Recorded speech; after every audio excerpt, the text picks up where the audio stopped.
गणित कक्षा 10वीं इकाई 4 द्विघात समीकरण अध्याय 4.4। नमस्कार बच्चों, इस अध्याय में हम पढ़ेंगे पिछले अध्याय में दिए गए गृह कार्य के प्रश्नों का हल, द्विघात समीकरण को हल करने के लिए द्विघात सूत्र और द्विघात समीकरण के मूलों की प्रकृति। अर्थात हम ये देखेंगे कि किसी भी द्विघात समीकरण के कब वास्तविक मूल होते हैं और कब वास्तविक मूल नहीं होते हैं। बच्चों, पिछले अध्याय में हमने द्विघात समीकरण को हल करने की पूर्ण वर्ग विधि सीखी थी और अंत में कुछ प्रश्न आपको करने के लिए भी दिए थे। आइए उन्हीं प्रश्न को एक बार देख लेते हैं। पहला प्रश्न था, द्विघात समीकरण को पूर्ण वर्ग विधि से हल करिए। 2x² - 7x + 3 = 0। यहाँ पर हम जो पहला पद देख रहे हैं वह पूर्ण वर्ग रूप में नहीं है, तो पहले पद को पूर्ण वर्ग रूप में लाने के लिए या तो हम 2 से गुणा करेंगे या 2 से भाग देंगे। तो गुणा करते हुए हल करने का एक प्रश्न तो हम पिछले अध्याय में कर चुके हैं, इसलिए इस बार हम इस प्रश्न को भाग देते हुए करेंगे। तो इस समीकरण के प्रत्येक पद को 2 से भाग देने पर हमें जो समीकरण प्राप्त होगी वह होगी x² - 7/2x + 3/2 = 0। अब हम इस समीकरण के जो प्रथम दो पद हैं उन्हें सर्वसमीका के रूप में व्यवस्थित करने का प्रयास करते हैं। जो हमारी सर्वसमीका यहाँ पर उपयोग में आएगी वह है a² - 2ab + b² = a - b²। हम हमारी समीकरण के जो प्रथम दो पद हैं उन्हें इस सर्वसमीका के प्रथम दो पदों के रूप में व्यवस्थित करने का प्रयास करते हैं। तो हम पाएंगे x² - 2 × x × 7/4। यहाँ ध्यान दें, इस पद को हमने कैसे लिखा है, सर्वसमीका में 2 आता है तो यहाँ भी हमने 2 लिखा है। a के स्थान पर x है इसलिए हमने यहाँ पर x लिखा है और b के स्थान पर हमने लिखा है 7/4। अब यदि हम 2 × x × 7/4 को हल करते हैं तो हमको वापस हमारी समीकरण का जो मध्य पद है 7/2x प्राप्त हो जाता है। यहाँ पर ये जो बाद वाला पद है 7/4, इसको लिखने का एक आसान तरीका और है। उसके लिए हमें हमारी समीकरण देखना पड़ेगी। यदि हमारी समीकरण का जो पहला पद है उसमें x² का गुणांक यदि 1 है तो ये विधि यहाँ पर कार्य करेगी। हम क्या करेंगे कि जो मध्य पद है जिसमें x का गुणांक है 7/2, तो यहाँ पर 2 × x × 7/4 में जो ये 7/4 है वह इस x के गुणांक का आधा करने से आया है। अर्थात यहाँ पर हमारा x का गुणांक है 7/2 और यदि हम 7/2 का आधा कर देते हैं तो हमें मिलता है 7/2 × 1/2 अर्थात 7/4। इस प्रकार से ये वाला पद 7/4 प्राप्त हुआ है। तो जब हम हमारी समीकरण को सर्वसमीका के रूप में व्यवस्थित करने का प्रयास करते हैं तो हमें मिलता है x² - 2 × x × 7/4। तो ये 7/4 कैसे आया? ये 7/4 हमारी समीकरण में x के गुणांक का आधा करने से प्राप्त हुआ है। x का गुणांक 7/2 है जिसका आधा होता है 7/4। अब इन्हीं दो पदों की तुलना सर्वसमीका से करें तो हम देखते हैं कि सर्वसमीका में a का कार्य x कर रहा है और b का कार्य 7/4 कर रहा है। तो अब हमारे इस प्रश्न को सर्वसमीका का रूप देने के लिए हम एक बार 7/4 के वर्ग को जोड़ते हैं और एक बार 7/4 के वर्ग को घटाते हैं। आगे के पद वैसे ही रहेंगे जैसे कि समीकरण में है, +3/2 = 0। अब इस समीकरण को ध्यान से देखें। इस समीकरण के जो प्रथम 3 पद हैं वे हमारी ऊपर लिखी हुई सर्वसमीका के बिल्कुल अनुरूप आ गए हैं। तो सर्वसमीका की मदद से हम इसको लिख सकते हैं x - 7/4 का होल स्क्वायर। यहाँ पर a का काम x कर रहा है और b का कार्य 7/4 कर रहा है। आगे के पद वैसे ही लिखना है, उन्हें हम थोड़ा सा सरल करते हुए लिखेंगे। तो हमें आगे मिल जाएगा -7/4 का जब वर्ग करेंगे तो मिलेगा 49/16 और +3/2 वैसे ही रहेगा बराबर 0। अब हम हमारी इस समीकरण के बाद के दो पदों का एलसीएम लेते हुए जब सरल करेंगे तो वो हल मिल जाएगा -25/16। प्रथम पद वैसा ही रहेगा, तो हमें जो समीकरण मिलेगी वह मिलेगी x - 7/4 का होल स्क्वायर -25/16 बराबर 0। अब हम इस -25/16 का बाएं पक्ष से दाएं पक्ष में पक्षांतरण कर देंगे तो हमें समीकरण मिल जाएगी x - 7/4 का होल स्क्वायर बराबर 25/16। अब हम इस समीकरण के दोनों पक्षों का वर्गमूल ले लेते हैं तो हमें मिलेगा x - 7/4 बराबर ±5/4। हम अब -7/4 का भी पक्षांतरण कर देते हैं तो हमें x का मान कुछ इस प्रकार मिल जाएगा।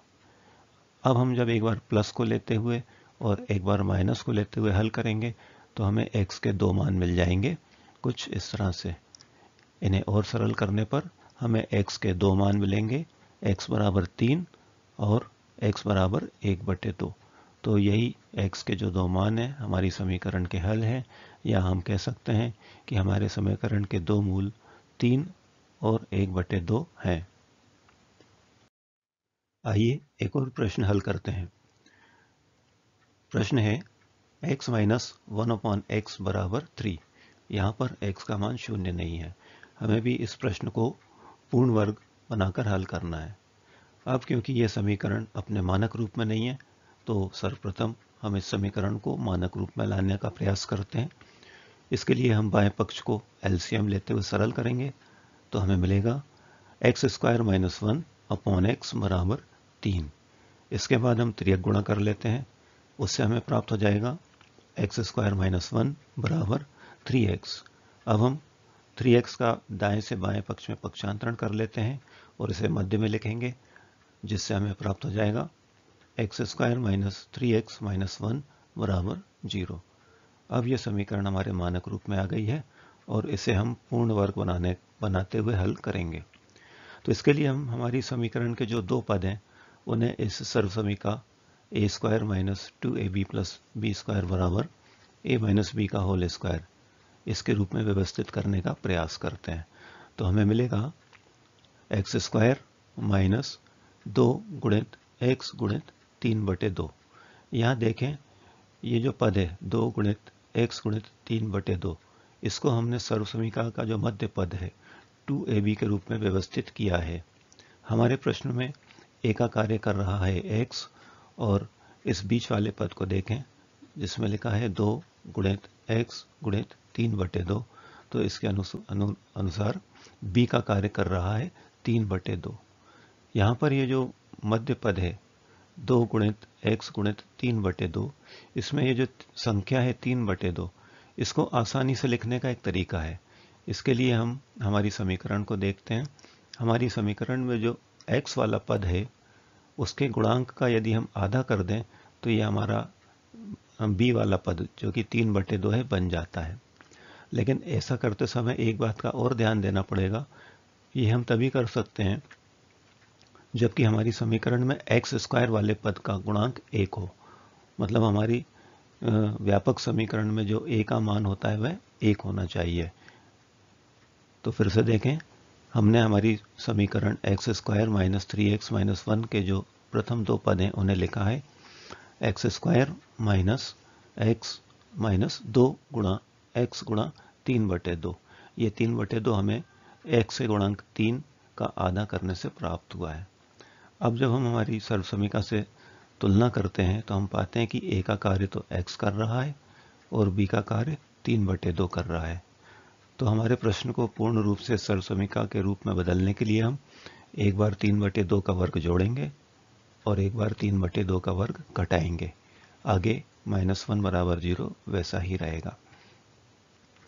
अब इस समीकरण के प्रथम 3 पदों को देखें तो ये बिल्कुल हमारी सर्वसमीका के अनुरूप आ गए हैं।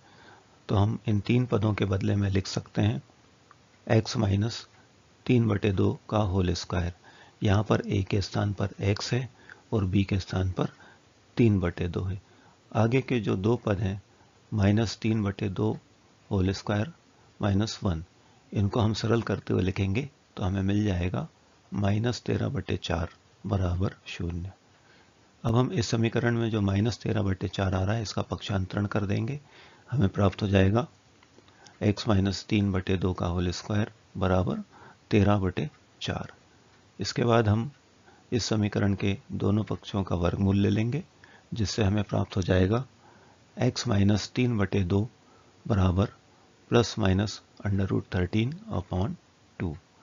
अब हम बाएं पक्ष में जो -3/2 आ रहा है उसका भी पक्षांतरण कर देते हैं, जिससे हमें x का यह वाला मान प्राप्त हो जाएगा। अब हम एक बार प्लस लेते हुए और एक बार माइनस लेते हुए जब हल करेंगे तो हमें x के दो मान प्राप्त हो जाएंगे, जिन्हें और सरल करने पर हमें मिलेगा x बराबर 3 + √13/2 या फिर x बराबर 3 - √13/2, जो कि हमारी समीकरण के दो हल हैं, या हम कह सकते हैं कि ये दो हमारे समीकरण के मूल हैं। तो बच्चों, हम द्विघात समीकरण को पूर्ण वर्ग रूप में बदलकर हल करना सीख चुके हैं, और अब हम चाहते हैं कि द्विघात समीकरण को हल करने के लिए हमारे पास कोई सूत्र हो। तो उसके लिए हम हमारी द्विघात समीकरण का मानक रूप लेते हैं और उसे पूर्ण वर्ग में बदलकर हल करने का प्रयास करते हैं। हमारी द्विघात समीकरण का मानक रूप है ax² + bx + c बराबर 0। अब हम इस समीकरण को पूर्ण वर्ग विधि से हल करना चाहते हैं। तो इसके लिए सर्वप्रथम हम x² के गुणांक को 1 करना चाहेंगे। तो इसके लिए हम हमारी इस समीकरण के प्रत्येक पद को a से भाग दे देते हैं, जिससे हमें मिलेगा x² + b/ax + c/a बराबर 0। अब हम हमारी इस समीकरण के जो प्रथम दो पद हैं उन्हें सर्वसमीका m² + 2mn + n² बराबर m + n का होल स्क्वायर, इसके प्रथम दो पदों के रूप में जमाने का प्रयास करते हैं। तो वो हमें प्राप्त होगा x² + 2 × x × b/2a। तो यहाँ देखें, बीच वाला पद 2mn के जैसे दिखना चाहिए, तो 2 तो रहेगा ही रहेगा, गुणित m के स्थान पर x है और n के स्थान पर b/2a है। तो ये जो b/2a है हम कैसे लाए हैं, इसके पूर्व भी हमने देखा था। b/2a को लाने के लिए हमने हमारी जो ऊपर समीकरण है उसमें x के गुणांक को आधा किया है। हमारी समीकरण में x का गुणांक है b/a और हमने b/a का आधा किया है, तो b/a का आधा होता है b/2a। तो इस प्रकार हमें मध्य पद जो मिला है वो मिला है 2 × x × b/2a। अब जब हम सर्वसमीका से तुलना करते हैं तो देखते हैं m का काम तो x कर रहा है और n का काम b/2a कर रहा है। तो इसलिए हमें सर्वसमीका का रूप लाने के लिए एक बार b/2a के वर्ग को जोड़ना है और एक बार b/2a के वर्ग को घटाना है। उसके आगे +c/a वैसा ही रहेगा बराबर 0। अब इस समीकरण को ध्यान से देखें तो इसके जो प्रथम तीन पद हैं वो हमारी सर्वसमीका m² + 2mn + n² के बिल्कुल अनुरूप आ गए हैं, और जब हम इसे सर्वसमीका के रूप में लिखेंगे तो हमें प्राप्त हो जाएगा x + b/2a का होल स्क्वायर प्रथम तीन पदों से, और आगे के दो पद वैसे ही रहेंगे जिन्हें हम थोड़ा सरल कर लेंगे।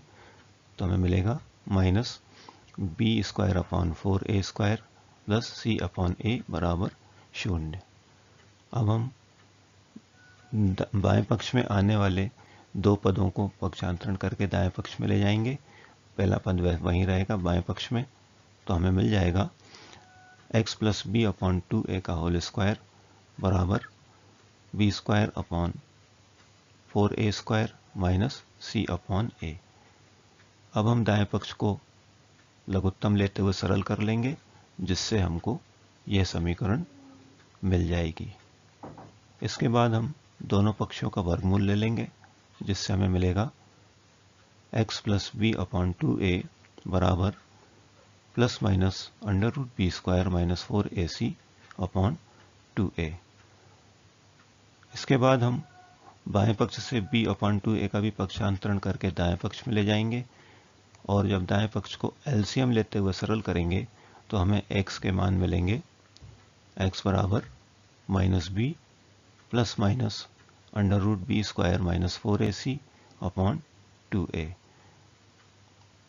तो इसलिए हमारी जो मानक समीकरण है A X square plus B X plus C बराबर 0, इसके जो दो मूल हैं वह होंगे minus B plus under root B square minus 4ac upon 2a, ये प्लस लेने से प्राप्त हुआ है, और दूसरा मूल minus B minus under root B square minus 4ac upon 2a, ये माइनस लेने से प्राप्त हुआ है। तो इस प्रकार आपने देखा कि हमारे जो मानक समीकरण है उसके ये दो मूल प्राप्त हुए, जो कि हमारे मानक समीकरण का हल ज्ञात करने का सूत्र भी है, और इसे ही हम द्विघात सूत्र कहते हैं। लेकिन यहाँ एक बात बहुत विशेष है जिसकी तरफ हमें ध्यान देना चाहिए, वो ये है कि यहाँ पर जो बी स्क्वायर माइनस 4ac है, इसका मान या तो शून्य होना चाहिए या शून्य से अधिक होना चाहिए, तभी हमारे द्विघात समीकरण के मूल वास्तविक होंगे। और अगर ये बी स्क्वायर माइनस 4ac का मान शून्य से कम हो जाता है तो फिर हमारी जो समीकरण है उसके मूल वास्तविक नहीं होंगे। इसकी चर्चा हम अभी आगे करते हैं। तो हमने देखा कि हमारी द्विघात समीकरण A X square plus B X plus C बराबर 0 के दो मूल होते हैं, minus B plus minus under root B square minus 4ac upon 2a, जो कि हमारा द्विघात सूत्र भी है। अब इस द्विघात सूत्र में ध्यान से देखें तो एक जगह आता है वर्गमूल के अंदर बी स्क्वायर माइनस 4ac। तो कोई भी संख्या यदि अगर वो धनात्मक है तब तो हम उसका वर्गमूल ले लेते हैं, लेकिन यदि कोई संख्या ऋणात्मक होती है तो हम उसका वर्गमूल नहीं निकाल सकते। तो यहाँ पर ये जो बी स्क्वायर माइनस 4ac है, ये इसके द्वारा हमारी द्विघात समीकरण के मूलों की प्रकृति निर्धारित होती है। उसको देखें कैसे। अब यदि बी स्क्वायर माइनस 4ac का मान शून्य से अधिक है, शून्य से अधिक होने का मतलब धनात्मक है, तब तो हमें हमारी समीकरण के दो भिन्न वास्तविक मूल प्राप्त हो जाएंगे कुछ इस प्रकार से। और यदि बी स्क्वायर माइनस 4ac का मान शून्य है, तब हम हमारे द्विघात सूत्र में बी स्क्वायर माइनस 4ac के स्थान पर शून्य रखकर हल करेंगे तो x के दोनों मान एक समान प्राप्त हो जाएंगे, जो कि होंगे माइनस बी अपॉन 2a, और फिर हम कहेंगे कि हमारी समीकरण के दो समान वास्तविक मूल हैं माइनस बी अपॉन 2a। परंतु यदि बी स्क्वायर माइनस 4ac का मान शून्य से कम है अर्थात ऋणात्मक है, तब हमें एक ऐसी ऋणात्मक संख्या है जिसका कि वर्गमूल लेना है, जो कि संभव नहीं है। ऐसा इसलिए क्योंकि ऐसी कोई वास्तविक संख्या नहीं होती है जिसका कि यदि हम वर्ग कर दें तो कोई ऋणात्मक संख्या प्राप्त हो जाए। मतलब हम कोई भी ऋणात्मक संख्या का वर्गमूल नहीं ज्ञात कर सकते हैं, और इसलिए हम इस स्थिति में कहते हैं कि हमारी द्विघात समीकरण का कोई भी वास्तविक मूल नहीं है। संक्षिप्त में हम इसी बात को कह सकते हैं कि जो हमारी द्विघात समीकरण है A X square plus B X plus C बराबर 0, इसके लिए तीन स्थितियां उत्पन्न होती हैं, जो कि है कुछ इस प्रकार हैं। पहली स्थिति है यदि बी स्क्वायर माइनस 4ac 0 से बड़ा है अर्थात धनात्मक है, तब तो हमारी द्विघात समीकरण के दो भिन्न वास्तविक मूल होंगे।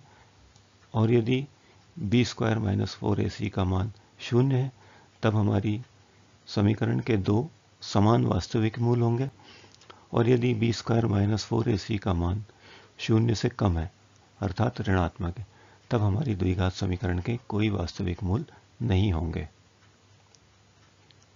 तो यहाँ आपने देखा कि ये जो बी स्क्वायर माइनस 4ac है, यह हमारी समीकरण के मूलों की प्रकृति को निर्धारित करता है।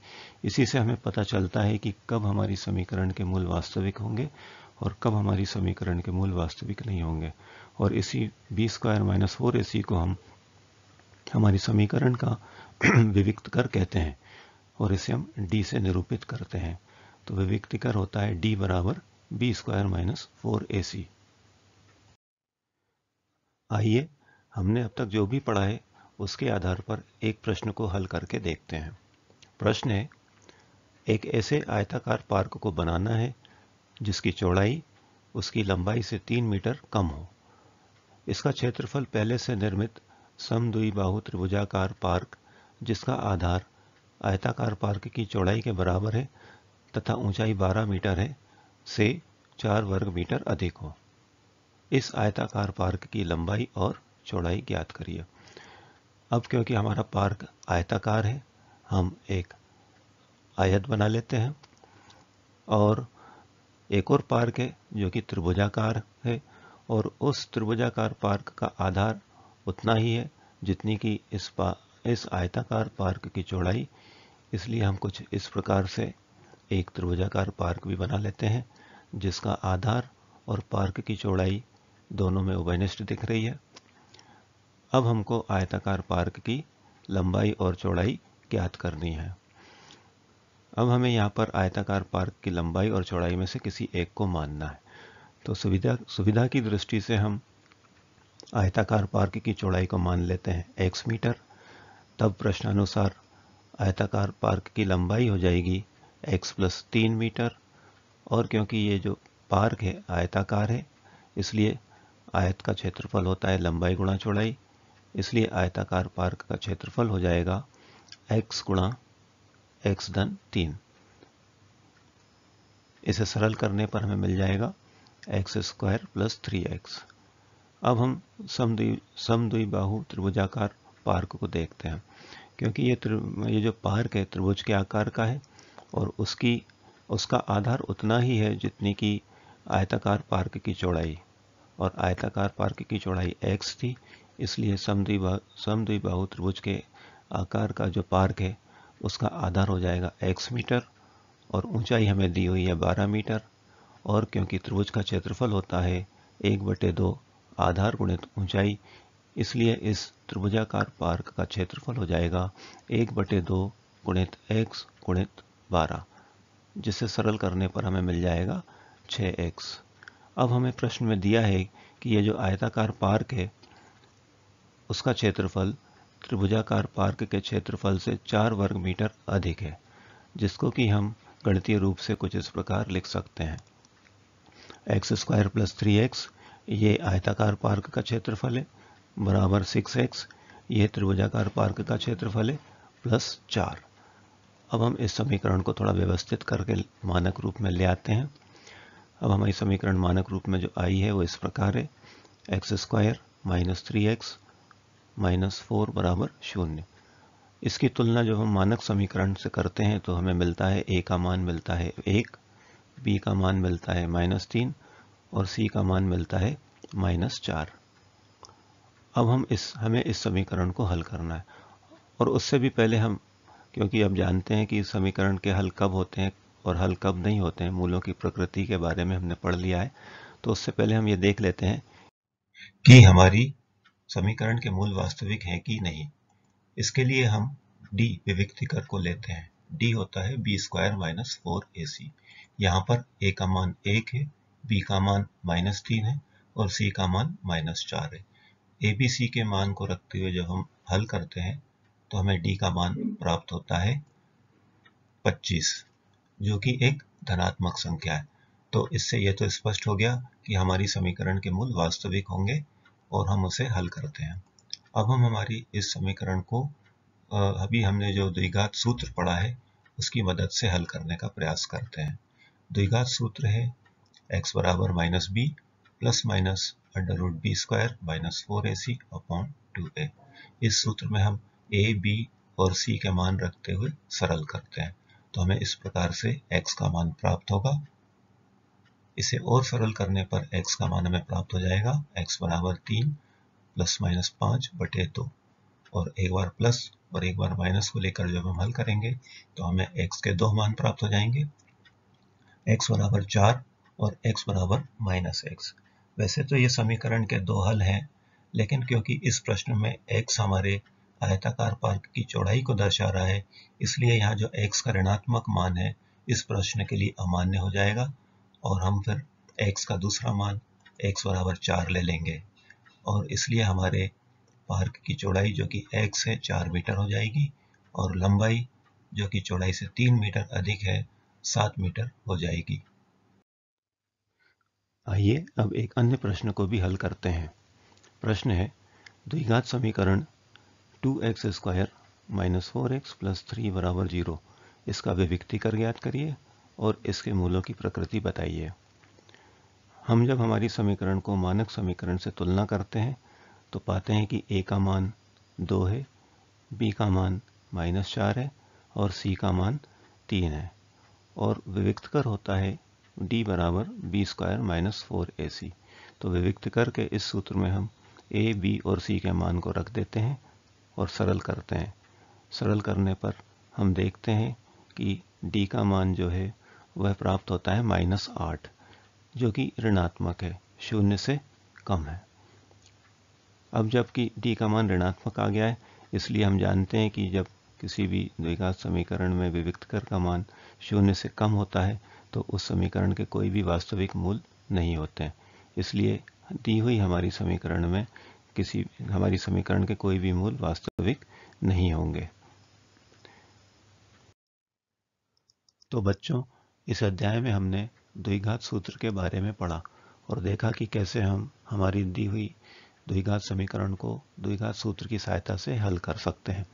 इसके साथ ही हमने ये भी पढ़ा कि दी हुई द्विघात समीकरण के मूल कब वास्तविक होते हैं और कब वास्तविक नहीं होते हैं, अर्थात मूलों की प्रकृति के बारे में पढ़ा, जिसके लिए हमने दी हुई समीकरण के विविक्तीकर को ज्ञात करना भी सीखा था।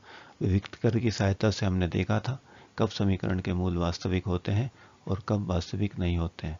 तो आज हमने जो भी अध्ययन करा उसके आधार पर अब आप ये नीचे दिए गए प्रश्नों को हल करें। आप इन्हें अच्छे से अपनी कॉपी में नोट कर लें, जो कि आपका गृह कार्य भी है। पहला प्रश्न जो है इसमें आपको समीकरण बनाना भी है और फिर उसको हल करना है। हल करने के लिए द्विघात सूत्र का प्रयोग कर सकते हैं। दूसरे प्रश्न में द्विघात समीकरण की मूलों की प्रकृति ज्ञात करना है। इसके लिए आप इस समीकरण का विविक्तीकर निकालकर जांच करेंगे कि यह समीकरण इसके मूल वास्तविक है अथवा नहीं। ध्यानपूर्वक इस अध्याय को पढ़ने के लिए आप सभी का बहुत बहुत धन्यवाद।